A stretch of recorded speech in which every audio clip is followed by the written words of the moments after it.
All righty, ladies and gentlemen, good evening. Welcome to this week's episode of Roundabout Sports presented by Interstate 70 Sports Media, where our passion is our profession, and by Harsh Construction LLC. Be sure to call for a free quote today at 618-363-9818 with over 50 years experience in landscape and home renovation and outdoor repairs. It is episode 145. It is September 17th, 2025, and it is still hot as hell outside. Fall is supposed to be upon us, folks. Nevertheless, I'm the Maestro Jeremy Clark, alongside my dear friend and co-host for the evening, the one and only AB. AB, how we doing tonight? Good. How are you? You are right. It is scorching outside. Actually, truthfully, compared to what it was like 3 weeks ago, it's not terrible. But I'm ready for next week whenever we're in the high 70s, low 80s. That's going to feel a lot better. Yes. Oh my gosh, I cannot wait. With all that said, for those that are just tuning in for the first time, where have you been? This is literally episode 145. But Roundabout Sports can be found on Spotify, iHeartRadio, iTunes, Pocket Casts, Amazon Music, any other streaming platforms you can find. Be sure to go on Facebook, on Twitter, and on the Interstate 70 Sports Media YouTube channel as well. To find us on top of all of that. So, folks, lots to talk about this week. Now, I will say we got a special guest surprise later on in the show, but we're going to kick things off by talking about, I guess, the fallout of week 2 in the NFL and heading into week 3. So, granted, I know Rashee Rice is suspended, and Xavier Worthy has basically been out for 2 games. But AB, did you have the Chiefs starting 0-2 and being in last place in the AFC West on your bingo card heading into this season? So, I think that 0-2 in the AFC West is a little bit deceiving. Or not 0-2. I'm sorry. Last place in the AFC West is a little bit deceiving. They played one divisional game. No, I didn't. But I'm not surprised either. I mean, let's not pretend that they've played. It's not like they played 2 bad teams here. They played 2 of the NFL's best. Justin Herbert has looked phenomenal so far this season for the Chargers. The Philadelphia Eagles are the defending Super Bowl champions for a reason. No, I mean, did I have it on my bingo card? No, but really, in hindsight, man, I feel like some people are hitting the panic button a little bit too early on the Chiefs. Kelsey's got to clean it up. The defense didn't look great at times, but man, yeah. I'm not overly worried about them. I'll put it that way. Which is fair enough. And week 1 was very disappointing, for the sake of Chiefs fans. I thought week 1 did not. Hey, there's Eddie tuning in. That's another thing, folks. Here on Roundabout Sports, you can send in your comments live. We get them on the air for you. Eddie Jameson's been a long-time listener, somebody I don't have to worry about not tuning in. So, Eddie, thank you so much. But anyway, about the Chiefs. So, week 1 against the Chargers, there was definitely a lot of disparity between the Chargers and the Chiefs. Week 2, the rematch between the Chiefs and the Eagles, was definitely a more competitive matchup. My favorite stat of this whole thing is right now Patrick Mahomes has 123 rushing yards on the season, and we're in week 2. And that's the most he's had in 2 weeks through 2 weeks in his career.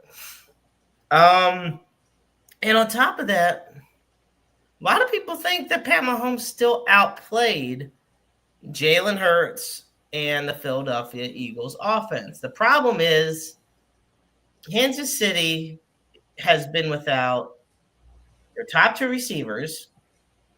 And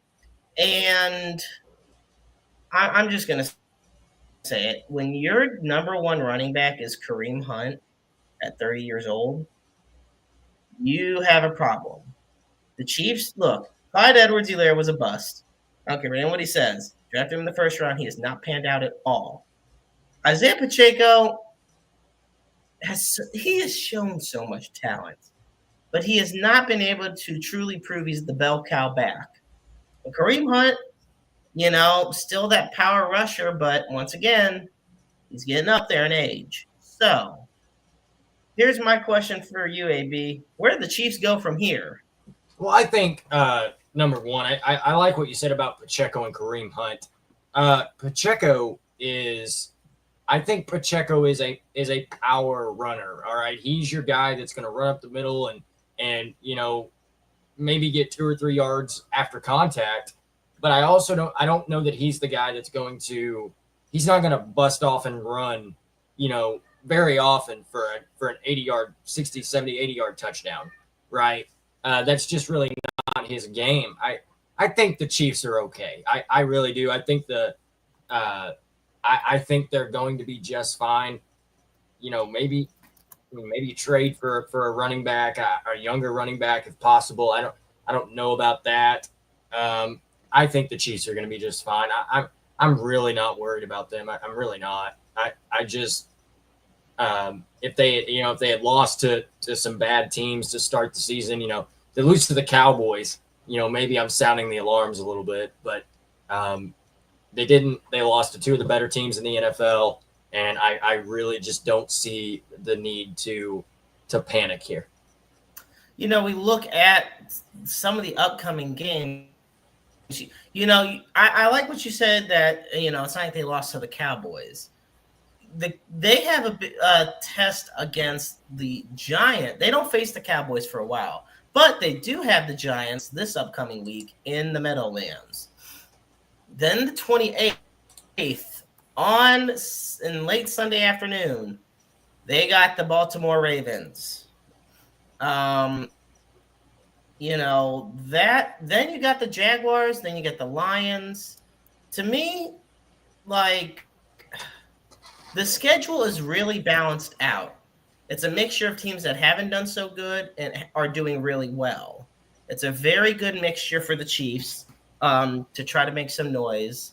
Obviously, everyone's going to be watching the Chiefs Cowboys in Dallas on or Arlington on Thanksgiving. Yeah. Who's not going to watch that? Come on now.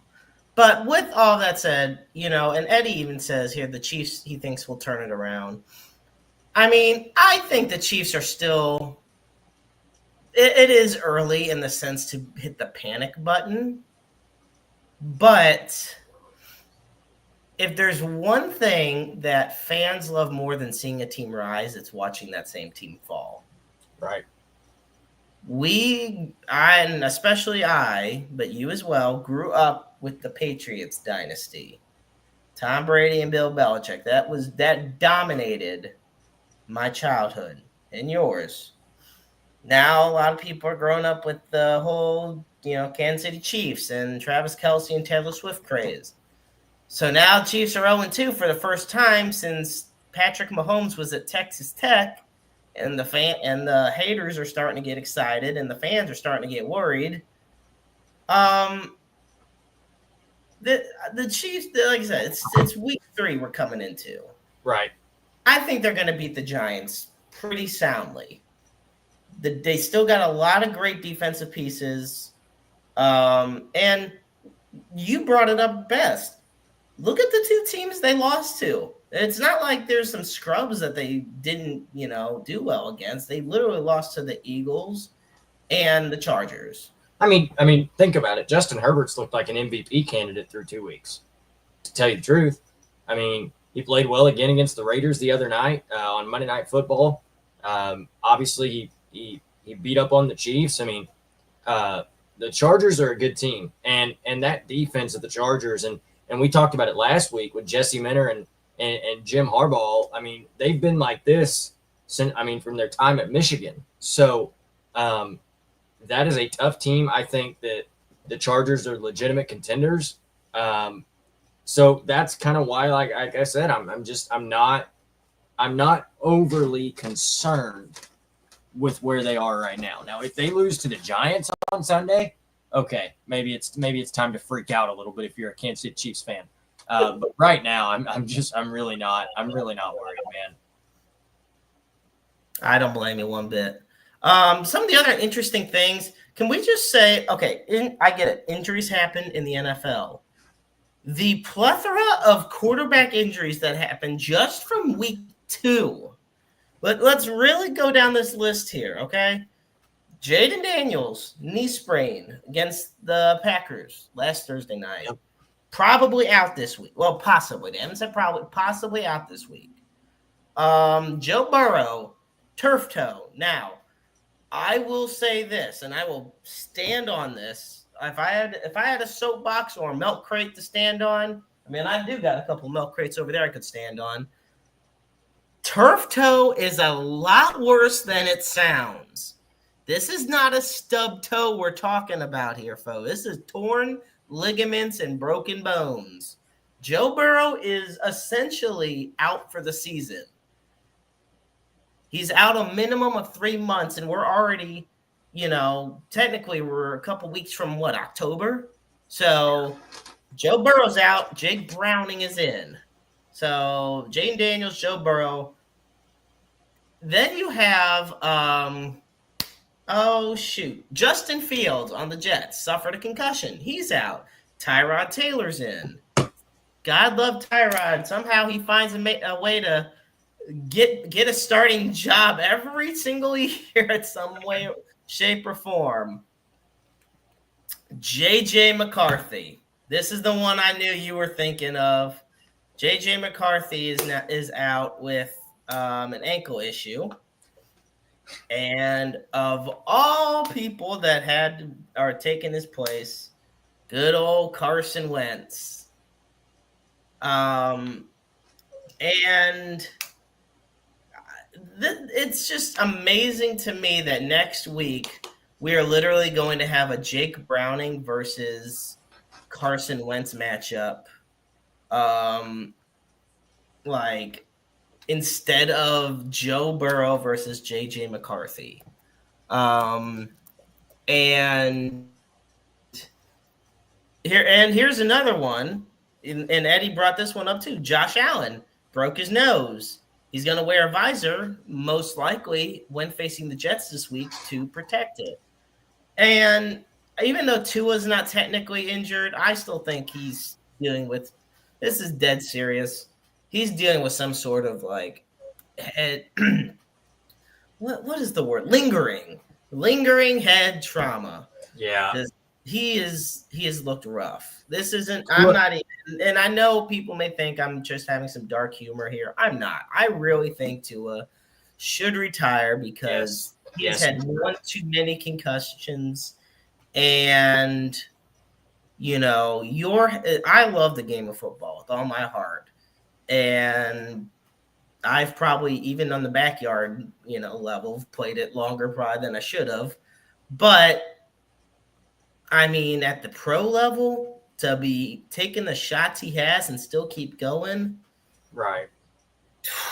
I worry about him. That's all I can say in that regard. Yeah. I was actually going to say that too. I think Tua Tagovailoa needs to just retire. I hate to say that. He's still pretty young, but man, I'm sure he's got a family to think about too. And who knows what CTE could cause in the long run for him. And I would just hate to have, another news story or something, with that. I think that he needs to retire. And I think that doctors that aren't telling him that are not doing their job, to tell you the truth. I don't know. That's just something that, like head trauma and things like that. Like I've got people that I know with head trauma because of things of that nature. And it's not good. And he needs to retire. I'm just going to leave it at that. He needs to hang him up. I hate that it didn't work out. He's made a lot of money early in his career. Hang it up. Spend time with your family, man. Oh yeah, absolutely. Yeah. So moving on now in the world of the NFL.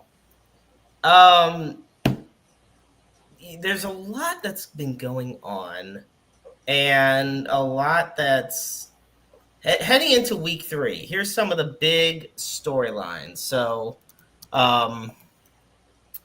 obviously, once again, you got the Colts taking on the Titans. The resurgence of Daniel Jones, going up against good old Cam Ward. And kudos to Cam Ward. The Titans, to me, are the worst team in the NFL. The Saints and the Panthers. And yes, as much as I love them, even the Browns are trying to give them a run for their money. But the Titans are a mess. Cam Ward is that shining star. He's fun to watch. And to me, one of the best things about him is his ability to make plays happen that most quarterbacks wouldn't, like that they would give up on. He keeps going. And his work ethic is fantastic. I do foresee a good matchup between the Colts and the Titans. Also, I take a look at, well, gosh forbid, Monday night is going to be a big one. All right. Now, we talked on last week's show about the Detroit Lions losing to the Green Bay Packers and how crazy that was, and the Micah Parsons difference, and how the odds have shot up in the favor of the Packers. What Detroit did to Chicago, to that Bears team, is downright, I'm going to be honest, you could say disrespectful. So, yeah. Hey, the Detroit Lions did what they needed to do, man. There were a lot of 52-28. Listen. Okay, you got to, and this is where I'm coming from. I'm a Michigan Wolverines fan, so like automatically, like I'm not a Detroit Lions fan at all. Don't get me wrong. I'm not claiming that, but I'm in a circle of people that are. So I could see the panic in the eyes and in the hearts of Lions fans when they lost in week 1. So that was like the best medicine for Lions fans. It was almost like, okay, we're okay, deep breath kind of moment for them. I think the Lions are going to lose to the Ravens on Monday, but whatever. I don't know. I didn't quite hear what you said a minute ago whenever I said I was a Michigan Wolverines fan. So if you could repeat that, I'd appreciate it. But, man, did they win by more points than they needed to? Maybe. But at least all of my Lions fan friends got to have a good night's sleep before they went to work on Monday mornings. I was just saying that it was actually 21. I thought they scored 28, but no, it was 21. But you know what? I think this is the problem, and this is something I wanted to kind of elaborate on. Okay, you've heard the term all gas, no brakes when it comes to football, basketball, baseball, mainly football, though. Run up the score and screw it. Yeah. And this is my thing. This is my mindset. If you don't want them to score, well, don't let them score. But here's my thing. We go to there's a difference between Madden and the real life NFL where little kids look up to some of these players and they see these guys. Because look, you can't tell me for 1 second, you couldn't pay me enough to believe that Dan Campbell and that Detroit Lions team did not run up the score on the Bears. They had every opportunity to just end the game early. No, they said, screw it, we are running this mud up. Why? Because of the reason you said, AB, because they got embarrassed at Lambeau. So What better medicine than to embarrass their other rival in their home at Ford Field, in front of the So, the Lion Pride, so Um, go ahead. Sorry. no, you're good. I was just basically that was what I was saying. I was just saying I think at some point it does raise the questions of quote unquote sportsmanship and classiness. Don't get me wrong. Bears were just the wrong team at the wrong time to be playing. Any other team playing the Lions would have most of them would have suffered the same fate. Right. Just happened to So, be the Bears. so that brings me to kind of a funny personal story, real quick. Yeah. I coached a baseball team a few summers back. My cousin was on it. We were pretty solid, and we're playing a team from down, about 30 miles away. And I don't want to say the school just because you never know who might be watching. I don't want to offend anybody, but we're playing this school, and I had an assistant coach, and he was very much like you said, all gas, no brakes. Now, but keep in mind now, these are 12 and 13-year-old kids. Uh-oh. And he's coaching first base. And we come up in the first inning and load the bases up. But the way we loaded the bases up was they'd get on, they'd hit a single or something like that, or they'd hit it to the grass, and then first pitch, he'd be like, go. So, we're stealing bases and stuff. This score in the first inning, Jeremy, balloons to 17-0. Oh, my gosh. And he is still telling them to steal. And I'm telling them not to steal. We laugh about it now. But I literally had to yell across the diamond to him and say, stop stealing. Stop telling them to run. And then after I said that, it made him mad because I embarrassed him for yelling at him across the diamond. So he told the next kid, go.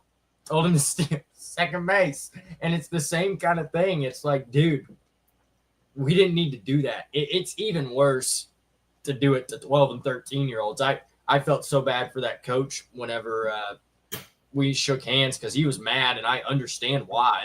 I totally get it. But I'm like, oh, my goodness. So but that brings his response was the same. My assistant's was the same. He's like, what am I supposed to tell him? Strike out every time? I'm like, no, that's tough, but wouldn't hurt, right? So that brings me to a personal story that kind of is up the same alley. And I don't even know if it was just running up the score or we were just that bad. We was in high school on the football team, Hal Central. And at this point, I don't care. I've told this story so many times to so many people. I mean, it's just become infamous. So, I mean, what are they going to do, bench me? I'm 30 years old. I can tell. And I'm 30 years old. This is my show. I can say what story I want. So we were playing CBC. Now, anybody that knows anything about CBC, the Christian Brothers College high school football team, knows where this is going. Keep in mind, one's a public school and the other's CBC that can recruit because they're a private school. We go to CBC at halftime. I shit you not, it is 48-0. They put in their JV. They start mercy clocking the school on the scoreboard. We lost 64-0. This was varsity, and I was a sophomore. So keep in mind, I was just standing there watching this happen. See the JV come out there for them, and I'm just like, oh. And it's funny because Monday we have to play the JV. We were, myself and my JV teammates, we had to play their JV squad. So we go out there.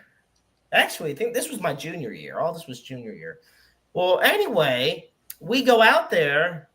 We lose, but we lose, I guess, lightly. We lost 21-7. So we scored more and we allowed less. Still, there you go. So while our varsity team, we finished 2-8 that year. Our JV squad, we went 8-2. So I felt proud about that. But there you go. You know what? I do have a lot of great memories, a lot of great football teammates, family to me, and it's those memories we can look back on and kind of have a laugh over because Oh yeah. But let me tell you, I threw my helmet down on that Friday night when we were at CBC. I slammed my helmet down. And I remember my teammate told me to pick my helmet up. I'm like, man, I'm so pissed off. I'm over here. We're losing. None of us can do anything about it. So with all that said, yes, I think a lot of people do believe and share the mindset that if you can't stop them, or if you don't want them to score, then you just got to stop them. I don't necessarily feel that way all the time, but sometimes depends on what end you're on, I guess. Yeah. But we wanted to do something here, folks. For those tuning in, this episode 145 of Roundabout Sports. And I'm the Maestro Jeremy Carp alongside AB. So we were going to talk about Cardinals baseball. We still are. We're going to talk about Cardinal baseball, the MLB wildcard race, the Mets choking, and all that good stuff. But I wanted to do something special first.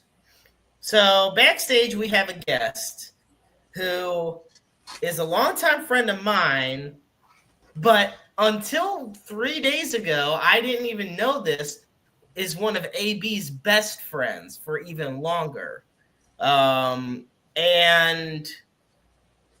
he's got a special story to share, and if he's willing to share it, I would love for him to. But we're going to talk a little bit of wrestling because that's where myself, AB, and our special guest shine. So, ladies and gentlemen, here on Roundabout Sports, it is my pleasure to welcome a loyal wrestling fan and one hell of a guy, battle scar himself, Frankie Fessler, ladies and gentlemen. What's up, guys? How we doing? Can you hear me all right? What? We're doing all right. Yep, we can hear you loud and clear. What? How are you? What? I'm good, man. How y'all doing? Exactly. Frank, what's up, We're buddy? good. Thank you so much. I'm good, AB. How you good? So, I'm chilling. Yeah, thanks for all that bear crap, but whatever. I digress. Oh, yeah. So, see what had happened was, well. Yeah, I don't care. All right. It's your show. It's fun. You're fine. It's fine. Here's the thing, guys. We're all longtime, loyal, hardcore wrestling fans. I think that goes without saying. Oh, yeah. Unfortunately, I don't think either of us are going to be making a I know we want to go to WrestleMania sometime in our lives. That's like one of your bucket list things, right? I did. WrestleMania 30. That's true. That is actually true. I was there at 30. About that. Yeah, I was there at 30. Yeah, it was the first time I ever met you at that little Duchenne bar or something like that. Yeah. Met at, I think it was either Leo's. There was another bar in off Duchenne that you and my friend. I think it was the Duchenne bar. I think so. It was karaoke night. Yeah. That's all I remember.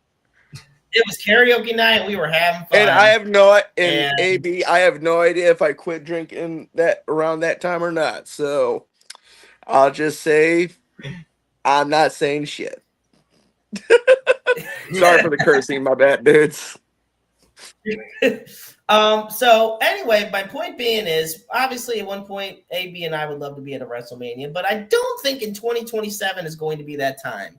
So Frankie, I'm going to ask you this first, and then AB, I'll ask you. What are we thinking about WrestleMania 43 being in Saudi Arabia? See, I get where they're going with this, wanting to expand. I mean, you're seeing more PLEs, or I'm old school, so I say pay-per-views, and now it's becoming a pay-per-view now on ESPN Plus. So it's like, well, are they going to still call PLEs or pay-per-views? I don't know, but I digress. I get they're expanding. They have PLEs over where I was getting to, over in like Europe, Mexico, Canada. I mean, did you not hear the reaction of Paris when Cena came out? I remember AB messaged me and said, "Dude, I'm legit crying right now." That is not what I said, but Yeah, it is. that is not what I said. And it was Chicago that I texted you. But anyway. Yes, it was Chicago, my bad. Yeah. But yeah, you were like, "Dude, I'm like loving wrestling. I don't know if I'm going to stop not or after Cena retires or not, which you know what, if you do, hats off to you. I'm going to still watch it no matter what." But anywho, I so I did hear like a rumor that, the rumor of possibly it being in Saudi Arabia, and then they did announce it that week, and then the whole crowd in Vegas during the AAA show, everybody chanted "You sold out," which Oh yeah. did they? Did they not? I don't know, but it's hard for somebody just to drop everything and go to Saudi Arabia. Like for years, I thought you could not go get a passport and just go to Saudi Arabia. I thought, you had to be invited by higher powers, princes, or I don't know what their government is over there, by a higher up to come on over to Saudi Arabia. But I was sadly mistaken. I looked on the internet. I was like, oh, I could go, but I'm not going to take like a 13, 14-hour plane ride, so I digressed. But I mean, put it in Toronto. Take it to Mexico too. I mean, if you're gonna do that, send WrestleMania to like Europe, Canada again, Mexico, places like that. But uh, WWE's making money because of TKO now. And I cannot blame Triple H nor oh Khan. Nick Khan. Yeah, Yeah. Nick Khan. Thanks. Yeah. I forgot which brother it was for a hot second. But yeah, Nick Khan and Triple H are making a boatload of money on this. And so I say kudos. I just hope I could afford a seat down the road at a like St. Louis wrestling show. That's all I'm gonna say. Yeah. AB, what are your thoughts? Well, I don't know if y'all saw this or not, but they actually put out the official WrestleMania 43 match card. Okay, are you ready? Yeah. Oh no. It's Logan Paul and Speed versus Jelly Roll and Post Malone. Bret Hart versus Goldberg in a first blood match. Wait, what's going on? It's satire. But it's funny. Kurt Angle versus John Cena in John Cena's return match. Undertaker versus Shawn Michaels, Death of an Era. And Roman Reigns versus The Rock, Never in a Lifetime. But and that's funny, and because the crazy matches that we've gotten at Saudi shows before, freaking 59-year-old Triple H wrestling John Cena just for whatever reason, no storyline at all. Different things like that. But in all seriousness, I actually really agree with Frankie here. I really agree in terms of it's not, and I know what you're saying here. It's like, it's not that we care that WrestleMania is international, but give it to a crowd that deserves it. Toronto, Mexico, Paris, London. I go Paris, man. Paris, Lyon, London. Yeah, somewhere like that. Give it to somebody that deserves it. Heck, even Mexico City. Have you not heard of, out of all the Latino legends or luchadors that come out of there? Come on now. That put it in Mexico City, Mexico. Put it in where they play soccer. That would be amazing. Where was that Backlash at a few years ago? Oh crap. Bad Bunny wrestled on it. He was like the feature. Puerto Rico. That was in Puerto Rico. That was a good crowd. Because them and Priest are Puerto Rican. Yeah, that was a good crowd. If Bad Bunny came, street fight. yeah, That was That was a good That was crowd. good because that's when Carlito returned. That's when oh my god, Savio Vega Carlitos came. returned. I Like that stuff absolutely was love that. fun, That was man. my whole childhood in that one match. Seriously. From the 90s That to was mid 2000s, to man. now. I was like, yes, let's go. Yeah, it was fantastic. Oh yeah. But no, I agree on the mindset here. You know, and I mean, and Toronto's had WrestleMania before, so I understand they don't want to One, go back necessarily right maybe now. two. Was it like one They've or had two? one. They've Yeah, had because I no. know they did They've like a had Toronto and a New York double mania or something like no that. WrestleMania 2. They did Chicago, Philly, and New York.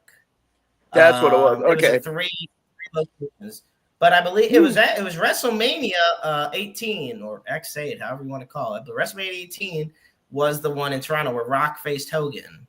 That was in Oh my god, that Toronto, was Toronto. Holy cats pajamas, man. and I think Paris would be perfect. I think Mexico City would be perfect. Really showcase a lot of great lucha libre traditions.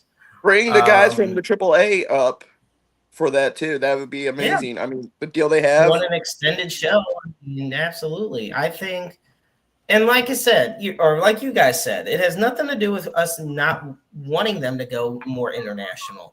It's literally called World Wrestling Entertainment. It's not called 50 States Entertainment. Of course, you want to be the biggest in the world. Well, and here's my 2 cents on that. I Or think 50 the old States in Guam Entertainment.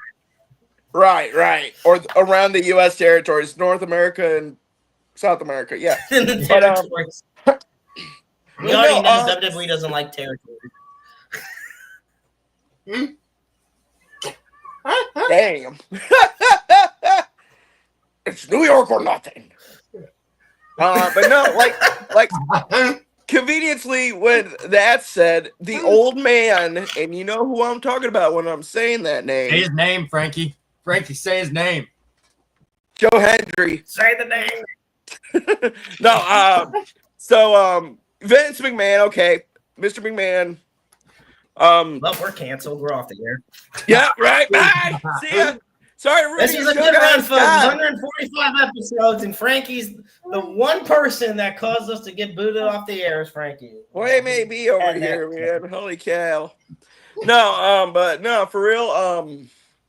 Vince didn't like to go outside of the U.S. unless it's Canada or sometimes Mexico for like WWE shows, like or Monday Night Raws. Heck, even London, he was like okay with, but you know, since Triple H took over, it legit has been worldwide wrestling entertainment.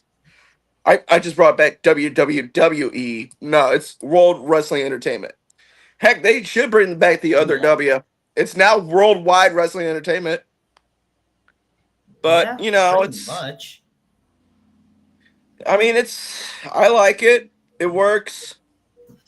And there we go. So I want to ask you this, Frankie, because got a couple more things I want to ask you before you share your story. I want to ask you, what do you think about WWE literally doing the whole WrestlePalooza at the same time as AEW? It's back. The rivalries are back. The war is back. I'm not kidding. Like, so there's, and Tony Khan is, I've heard, is an idiot. Well, obviously we all know that. And but he needs to recognize that he needs to stop trying to make it ECW. Just make it good wrestling. I mean, heck, in almost every episode of AEW, there's blood at least in one match, or an Extreme Rules, or whatever have you, or Botch City, and I know you're laughing. It's okay. Botch City Wrestling. That's what it is, man. But it's interesting to know that WWE is wanting to bring a rivalry back. Now, I'm not for sure if that's what it is or not, but basically, it's the Monday Night Wars again. So it's AEW versus WWE. Who are you gonna watch? And Yeah. even with the name WrestlePalooza, I'm thinking, okay, why are you trying to make another Wrestle pay-per-view when you have WrestleMania? But that's just me and my thought process, because both of y'all know I suffer horribly with ADHD, and that pops in my head. So, with that said, I don't know. It's going to be, I think it's probably going to either be 50-50 or 60-40 split on who's going to watch what. So, I don't know. But I think a lot of people are going to turn into more of WWE, WrestlePalooza, because of Cena's last time with Brock Lesnar. Ooh. So WrestlePalooza was actually an ECW pay-per-view back in the day. I did not know that. So I should have known that.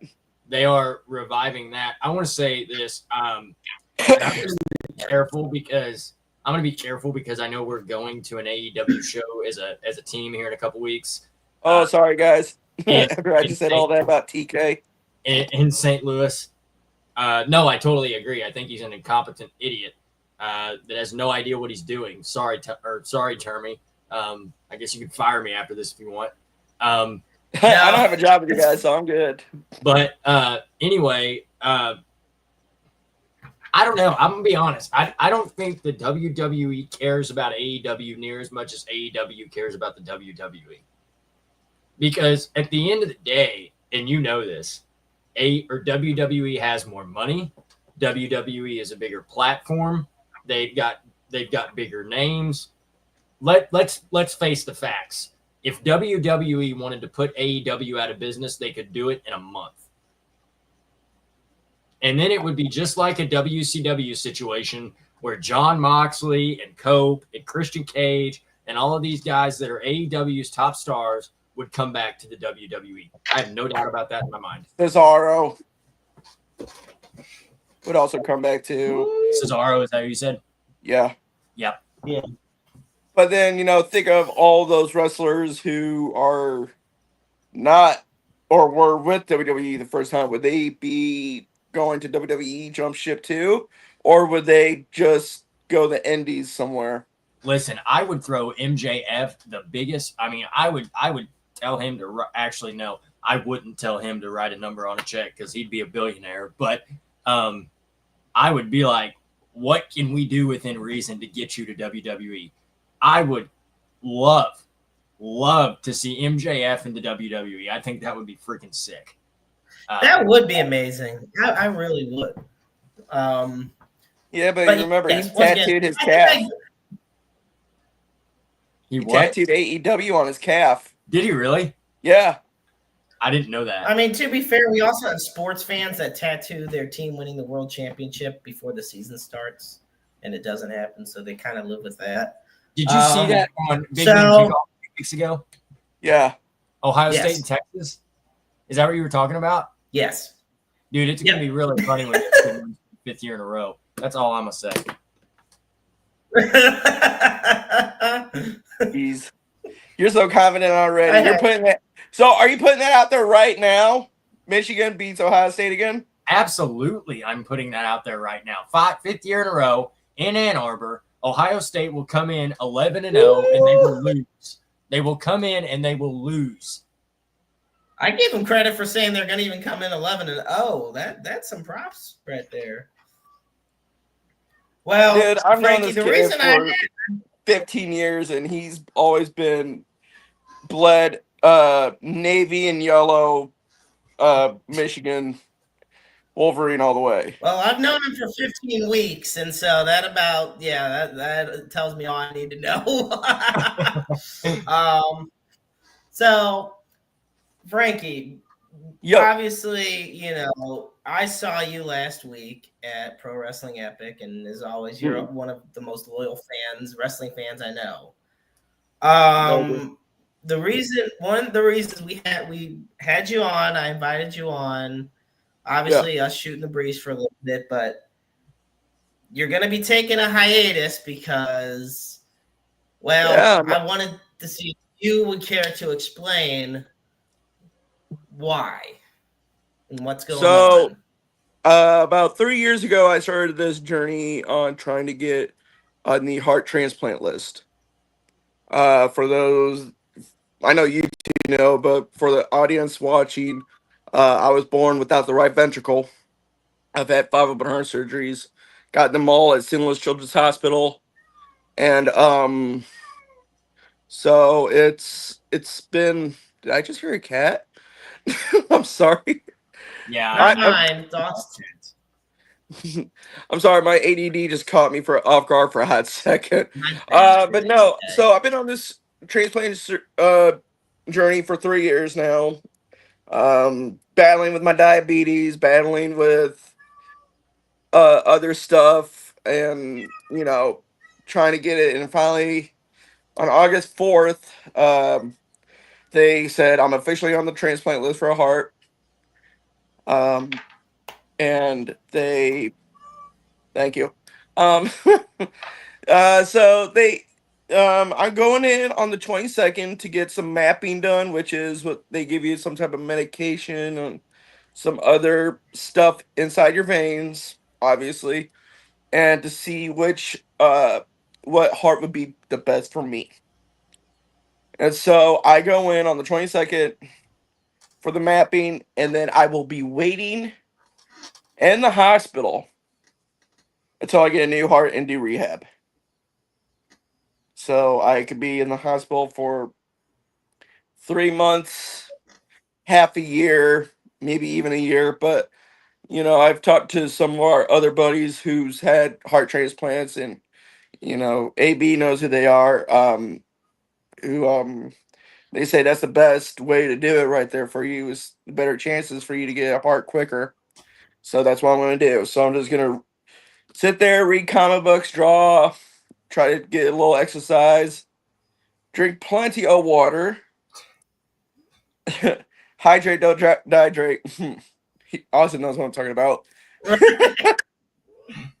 But so yeah, I'm on my journey for a new heart, and I will be getting, I don't know the exact day, but God willing, hopefully it's within the end of the year or beginning of next year that I get a heart. So that's why you see the nickname Battlescar right there. I've dubbed that quota of Battlescar Pride. I think year 10 of Camp Rhythm, and I just was like, you know what, that would be my nickname if I was a pro wrestler, the Battlescar. And Austin, when he met me, I had a wrestling shirt on. He's like, "Oh, dude, you love wrestling?" I'm like, "Heck yeah, I love wrestling." He's like, "Cool." I'm like, "You too?" Yep. And then I met Jeremy, or the Maestro himself, was at a bar in St. Charles, and I think I had a wrestling shirt on too. I'm not for sure. Possibly. You had a wrestling shirt on, and we started talking wrestling, and then I found out that you worked for PWE, and I was like, "Oh shoot!" Yeah. And that's where I met Lenny. That's where I met Jet. That's where I met all the great wrestlers out there, and I love and support every single one of them, even the heels. But Nick, he knows who he is. I love you too, even though you're a heel, and I promise you, I will be back to give you the bird once I come back. If he watches, he watches. I don't know, but anyway. Sometimes, and let me tell you something. And before we let you go and everything, I want to say, you told me on Saturday night it was going to be your last show for a minute.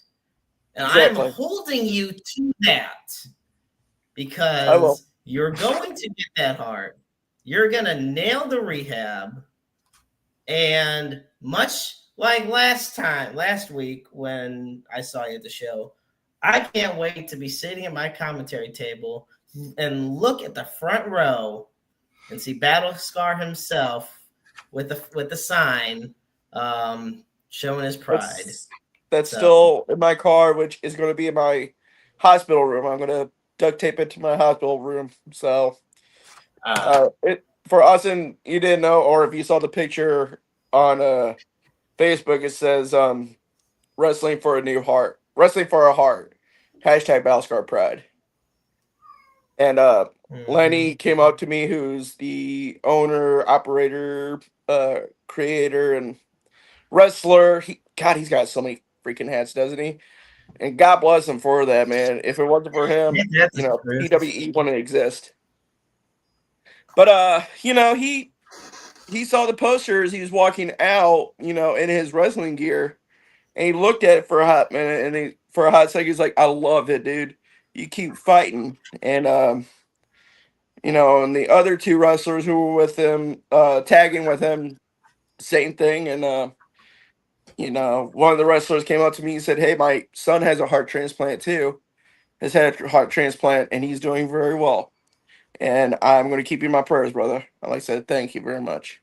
So that's great. That's awesome. All those guys, that's why I love the wrestling community. And there's faces and heels, but no matter what they are on the, inside the ring, behind closed doors, or when the show's over, they're nice freaking people. Heck, I had other fans come up to me, read my shirt and my poster, and was like, "Man, we wish you the best of luck. Good luck with everything." So, and it's fun, and I will definitely be back on the first one of the first shows I am available to make too. I'm probably won't be the exact first show after I get out of the hospital, but possibly a few months after I get out of rehab and am okay to go out again. I'll definitely be at the show. All right. AB, anything you'd like to say, my friend? Yeah, man. Frankie, we've known each other for a long time. I mean, we've been tight for a long time, dude. Too damn long. Anything that I say to you, anything that I say to you right now, I would say behind, off of a camera and Behind closed doors. probably You and me face to face. Yeah. Probably have. I just want to tell you, dude, I'm proud of you. I know that while it's an exciting time, I know that it's not necessarily an easy time. Exciting doesn't mean easy. No. Anything you need, I got you. And I'm super proud for you. I'm super proud of you. And I love you to death. You are one of a kind, as Rob Van Dam's theme song says. And I know you're going to do well, and you're going to be back, and maybe here in a couple months after this is all said and done, we can have Frankie with a new heart back on and kind of talk about his journey even more. So, I'm like I said, I love you, man. I'm proud of you. I'm proud for you, and I wish you nothing but the best. And you know that you are in my prayers all the time, regardless. It doesn't matter. That's not going to change. It's definitely not going to change now. So stop crying. I can't help it, bro. You're gonna get me all misty eyed, but don't look at me. But to wrap it up, seriously, man, you go do you. You go do you the best way you can, and we've got your back. But more importantly than that, the Lord has your back, and I can't wait to see you on the other side of this. Always. Thank you very much, brother. And Of course, I love man. you guys. Thank you for inviting me on this podcast. I would love to come back again sometime. Whether you just talk about like after big pay-per-views or whatever, or PLEs, pay-per-views, whatever, and just talk wrestling with you guys any day of the week. And you know that. So I love you guys, and this is for you too. You know what to do. Bring it up, baby. Bring it up. Yeah. Jeremy, you too. Here we go. Come on, man. Too sweet. He's I frozen. did it. Oh, you're frozen? Okay, well, I didn't see you. Okay, cool. Bet. Right on. Here, All right. I got you for life, brother. All right, Frankie, you be well. Battle Scar, ladies and gentlemen, here on Roundabout Sports. Take care, brother. Very welcome. Thank you very much. Love you guys. Oh man, that was it sounds like this. I do say, damn, I should have had that as the main event segment for it, because you know what? It's emotional, it's powerful, and we're so happy for him. Which brings me to my favorite segment of the show here on Roundabout Sports. For those that haven't watched the show, this is definitely my favorite segment we've done for the past few months. I'm going to get one. This one, ladies and gentlemen, it is called here on Roundabout Sports. Let me make sure I have the logo. I do. Just how bad do the Colorado Rockies suck? That's right. You didn't think we'd go a week without having this segment, of course. So this is where I just take you down a stroll of the 2025 Colorado Rockies, who are even worse than the 2024 Colorado Rockies, which is saying a lot. And we find out just how much ass they actually suck. So with that said, right now the Colorado Rockies are a astonishing 41-110.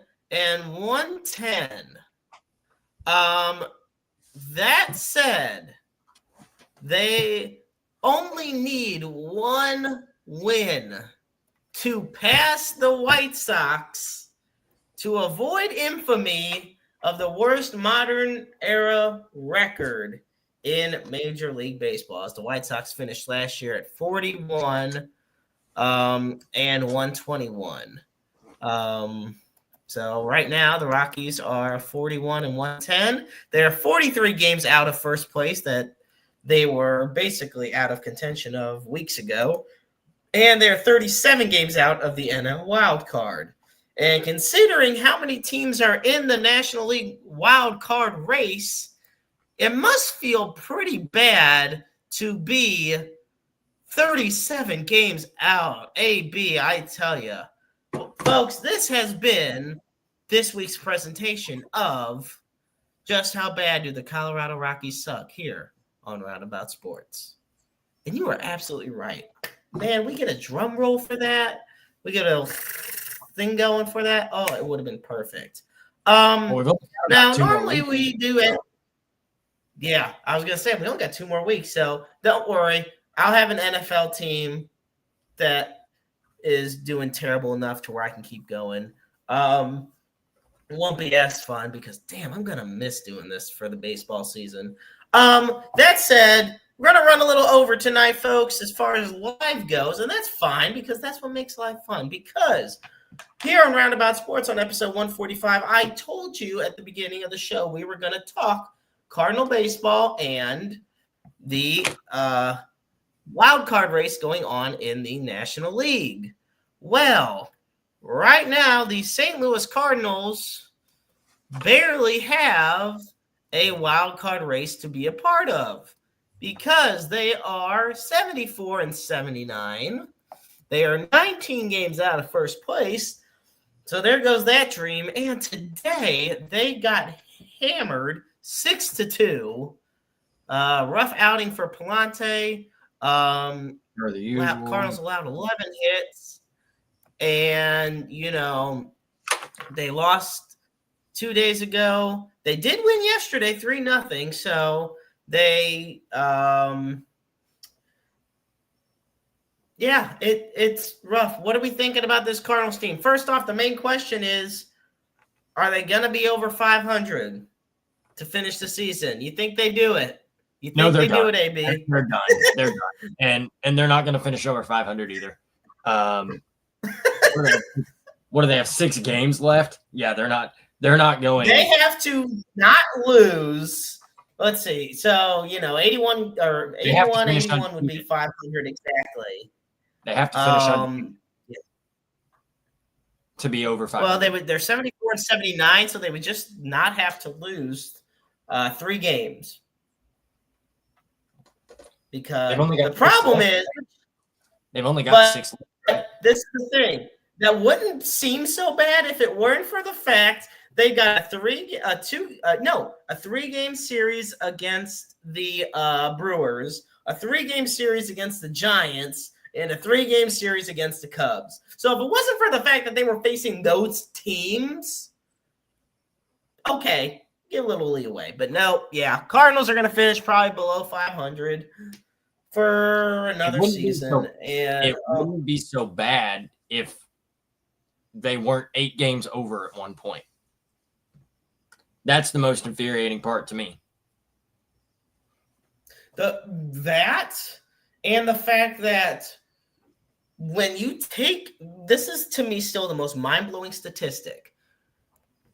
The 2 worst pitchers in our rotation for the most of the season, if you took them out, took their record out, we would have the best record in baseball. The fact 2 pitchers, I'm not saying 2 pitchers are single-handedly responsible, but the mismanagement to keep Michaelis and Fetty out there long enough, and then you send him off, and he goes to the Braves, and the Braves designate him for assignment. What does that tell you? Meanwhile, you know what? We talk about how the Colorado Rockies suck. Okay, let's just see for 1 second how well our lovely friends of the West, the Los Angeles Dodgers, are doing. Wow, where Tommy Edman is. Look at that. They are they're 83, 84, and 67. Wow. Go freaking figure that one out. So, once again, Tommy Edman's in World Series contention, and the Cardinals are ass and out of the playoffs. You know what's crazy? What's to that? Really, truly think about, there is a very real chance that in the entire major leagues, there might only be like 3 teams that finish with 90 wins. You know, that is actually very true when you think about it, because, well, the Blue Jays are going to finish with 90 wins. The Blue Jays for sure. Maybe the Tigers, but probably not even the Mariners. So that's 2. Let's just say for the sake of the argument, 2 right there. Then you got the Phillies and Brewers both already at 90 wins. And then the possibility of the Cubs even reaching 90 wins. They only need 2 more wins. And then the the Dodgers are 84 and 67, like I said. So, yeah, there might be, and we've had years where 3 teams might have had 100 wins. So for the Major League Baseball to have maybe 4 or 5 teams with just 90 wins is actually pretty astonishing. There's a lot of there's a lot of closeness, but in the bad way. Right. Like, let's face it, if you're not the Chicago Cubs or Milwaukee Brewers, you've not been doing good this year in the Central. If you're not the Philadelphia Phillies, you've basically not been doing good this year in the East. The entire American League Central is just abysmal in the grand scheme of things compared to what they should be. And the Tigers at one point were the best team in baseball. And this year. And the Brewers absolutely lapped them twice. The only fun divisional race right now, to me, is the American League West. Because right now, 4.5 games separate the top 3 teams. The Mariners and Astros are a half game separated, and then the Rangers are 4.5 back. And, of course, stop if you heard this before. 3 things that are consistent in the world: death, taxes, and the Angels missing the playoffs. Yup. They missed it again. I think it's like 14 straight years. Poor Angels. Yep. Forget that. Poor Mike Trout. It's amazing. At one point, you had Albert Pujols, Shohei Ohtani, and Mike Trout, and you couldn't even make it to the divisional round. Like, how do you do that? Like, seriously, this team is atrocious. But the worst part is they're boring. Like, and I'm not gonna lie, that's one thing I can't say about the Cardinals. The Cardinals are not a boring team. Oh, this year every time the Cardinals, this year they are. No, they're depressing. Because here's their thing. It's all about how you look at it. I'm going to tell you why. There's things about okay. In some ways, yes, they are absolutely boring. Other ways, they see young guys come up, and I'm thinking, damn, I want to see how this guy can do for next year. Okay, I know what it is. It came to the point, there was the split, the spectrum where it was boring when they were competing. When they finally were basically eliminated from any realistic chance of contention, and they said, screw it, let's put in the young guys. Okay, now we're going to have some fun. And now we're going to see what these young guys are going to do that bring us into the years after, in the Bloom era. But if it makes anybody feel better, we're just 9 games away from the end of the Mozeliak era. So haters can rejoice. They can do that. I wish Bloom would make a splash to start his tenure. I doubt he will, but I wish he would. Yes, I do too. I think he needs, because I think it would be perfect, AB. He goes out there, first thing he does, boom, we either trade for someone, you trade someone, buy out their contract, do whatever you want. You got the money. Like, the organization has the money. Cutting payroll does not mean you don't have the money. This whole time, the Cardinals have had the money to spend. It was they didn't want to spend it. And I get it. Sometimes you don't want to. But sometimes you have to. Right. And, like, I still will never forget John Mozeliak saying his one big regret as far as moves that he made and trades he did and things like that. And it was amazing for me, but it was to him, it was the Marcell Ozuna deal. He said he had listened to the fans. He heard the fans saying they wanted that big, that big power hitter. He comes to the team and he's not that big power hitter. He's not that good of a fielder. And on top of that, he's doing a lot of terrible things off the field. So that's the unholy trifecta of just, bad ball player. Didn't they have a deal put together for Stanton or Yelich, one of the two? And it was Stanton and he vetoed it, didn't he? Because he had a no trade. Stanton vetoed it. Just like the Cardinals had the deal in place to send Arenado to Houston, and Arenado said, "Nah, I'm good, fam." Another thing Mozeliak admitted, he's like, "Yeah, we had this deal," which is funny because let me get a drink on this. Hang on. Technically speaking, just think of the possibility. Right now, it is September 17th at the airing of the show. Nolan Arenado was not supposed to be on this team. He just happened to be. The fact he was coincidental. And it's been look, we can't sugarcoat it. This is the career worst year for Nolan Arenado. And you can say, oh, he's been dealing with injuries. Okay, that's a factor into it. Nolan Arenado has had a terrible season. He's not. I still feel like he's got another year or two in him to pop off. I really do. I think he's too good of a player. I think he's going to correct some things, and rather it's for the Cardinals or for another team, he's going to have another season or two where he wins the Gold Glove and hits 25 or 30 homers. I really do believe that, though. He's okay. He has literally I can't believe this. He's 234 this year with 10 home runs and 45 RBIs. That is mind-boggling. Now, just for the sake of the argument, or not even the argument, just for the sake of this, I must see this to believe it. People are going to say, because I want to prove a point here.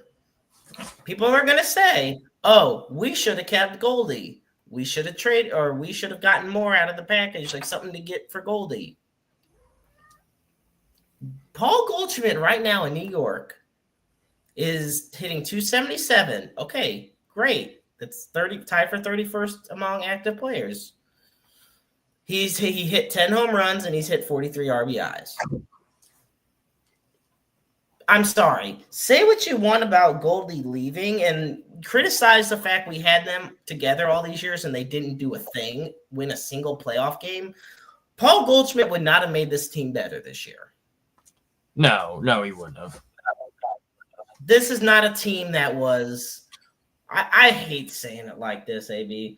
This was not a team meant for a playoff run this year. It really wasn't. And I also want to say this, too, because it's a little bit different. Nolan Arenado is 34. Paul Goldschmidt's 38. Paul Goldschmidt is at that point in his career where he should be declining. Okay? Like, that I feel like that's almost apples to oranges, though, to an extent. But yeah, right. And I get that. But that's kind of the point I'm trying to bring up is, look, first off, people are going to say they wanted Goldschmidt, but Goldschmidt was 38 or is 38. Like, you're a team trying to get younger. And at 38 years old, he still commands a lot of money. And let alone the older guys on the Cardinals are commanding a lot of money. Contreras, Arenado, Michaelis. I mean, these guys, Sonny Gray, hefty paychecks. And worst of all, what else do they have? No trade clauses. Yep. Miles Michaelis getting a no trade clause seriously is going to forever baffle me. I'm going to be, hopefully a long, long time from now, I'm going to be 6 feet under, and I'm going to say to myself, why in 2025 did Miles Michaelis have a no trade clause?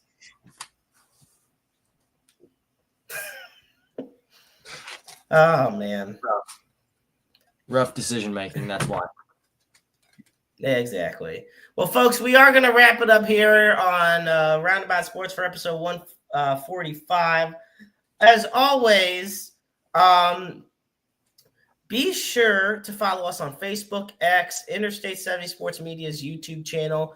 Also, be sure to tune in to the main event with Austin and Babs. I'm extremely excited for that. I know they're working behind the scenes on getting things ready for the official start date of that. And also, Roundabout Sports can be found on Spotify, iTunes, iHeartRadio, Pocket Cast, Amazon Music, all the other streaming platforms available. Also, be sure to check out the Elite Sports Show and the Daily Roundup. AB, you want to tell them about, since those are, even though they are part of Interstate 70 Sports Media, those are, of course, yours and Jordan's. So tell the folks when they can catch your shows. Yeah, so our shows are, the Daily Roundup is every morning. Well, most mornings, truthfully. But as many mornings as I can get everything to work properly. But the Elite Sports Show is every Friday at 9 a.m. It is one of the only pre-recorded shows on this network where Jordan and I discuss all things, all sports. So, yeah. And also, don't forget, guys, the Interstate 70 Sports Media TikTok is live. So you will be able to see clips of all of your favorite podcasts on Interstate 70 Sports Media's TikTok channel. Feel free to go follow that and check it out. If you don't have time to sit and listen to the whole episode and maybe just want to get a tidbit on what, maybe the Maestro thought or I thought or somebody thought about a certain topic, well, you'll be able to find it on TikTok starting very, very soon. the page is live, and we plan to start uploading as soon as this week.